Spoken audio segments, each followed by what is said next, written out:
Beechwood Cemetery in Ottawa. Founded just 14 years after Ottawa was selected by Queen Victoria as the capital of the Dominion of Canada.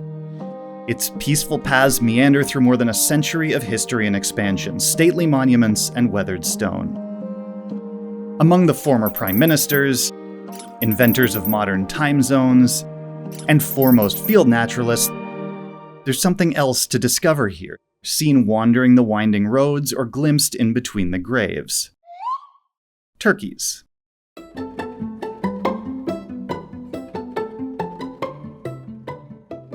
And maybe the weirdest thing about them is ultimately how unremarkable they are. Today, a flock of wild turkeys in the dead of winter in an urban cemetery is kinda no big deal. But it certainly took a big deal to get here. A story about how conservation can make for strange bedfellows, how the ends maybe justify the means. Why are there wild turkeys gallivanting through Beechwood Cemetery in February? Because of a thirst for blood and reducing animals to bargaining chips. For 70 years, there were no turkeys in Ontario at all. It's the usual story from a time when we didn't think human activity could ever actually have a large-scale effect on nature.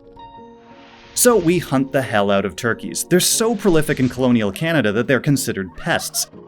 Bounties are placed on their heads and hunting is permitted year-round. But maybe worse than the slaughter, especially starting in the 1880s, we systematically eliminate their habitat.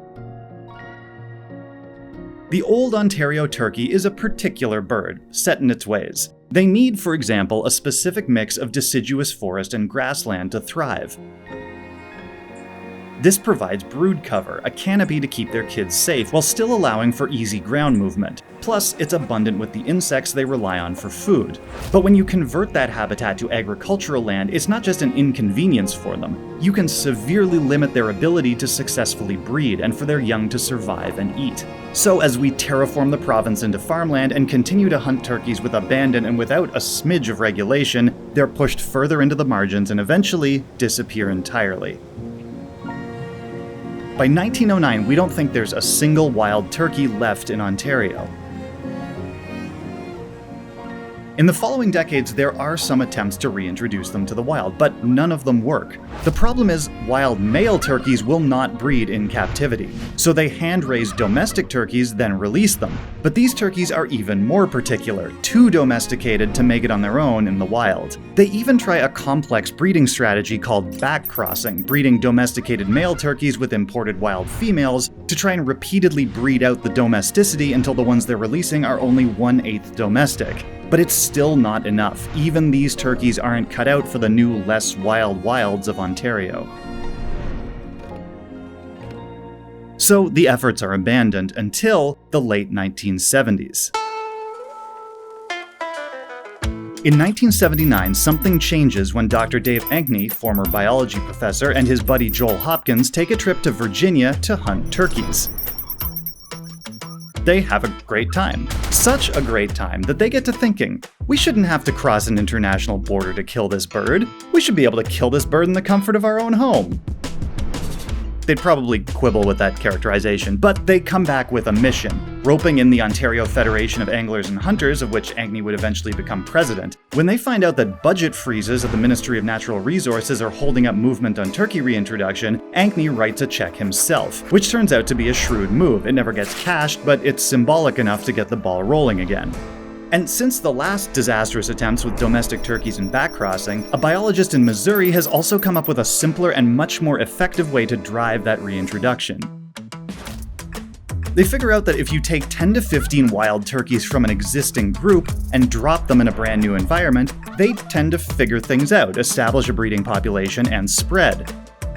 And with advancements in the exciting field of net guns, it's now much easier to capture an existing flock of turkeys as one.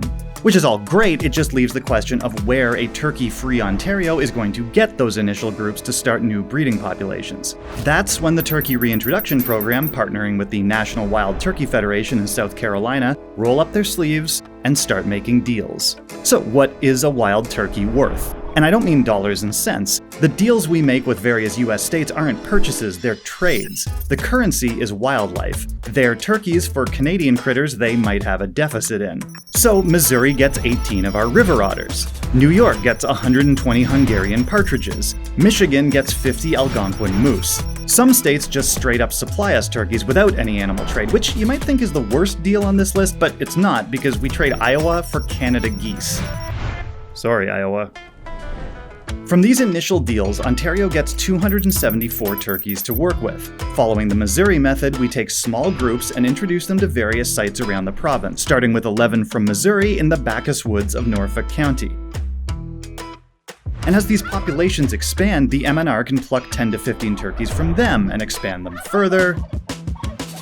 All in all, we relocate 4,400 wild turkeys to new territory across the province. And how are they doing? Today, it's estimated that we're back to over 100,000 turkeys in Ontario. So many that Ankney and Hopkins got 2 hunting seasons a year. All of those 100,000 plus turkeys are direct descendants of the 274 traded turkeys from the US. But hold on now. This turkey tragedy all started because we terraformed their territory, right? And it's not like we've scaled back our own expansion since then, so why was it a problem for them in the late 1800s and not now? Well, because the turkeys we've brought up to repopulate aren't the delicate, polite Canadian birds, they're American. Now we may be staring down the opposite problem. They're too adaptable, too eager to move in and expand. We don't have to relocate them anymore. They're spreading on their own into territories that we're pretty sure have never been part of their ancestral range. There are now turkeys in Muskoka, for example, which never used to have them, even when they were native. These new American imports don't need the delicate mix of deciduous and grassland. They'll eat anything. They'll make do with just about any environment. Which comes with some worrying questions we have yet to answer. Are these turkeys disrupting ecosystems, pushing out other native species, decimating ground-nesting birds by eating their eggs, expanding too fast and too far? We just don't know yet. We're still trying to wrap our heads around the impact of it all, of having growing populations of turkeys on our agricultural land, across the Canadian Shield, in our cities, even in our cemeteries.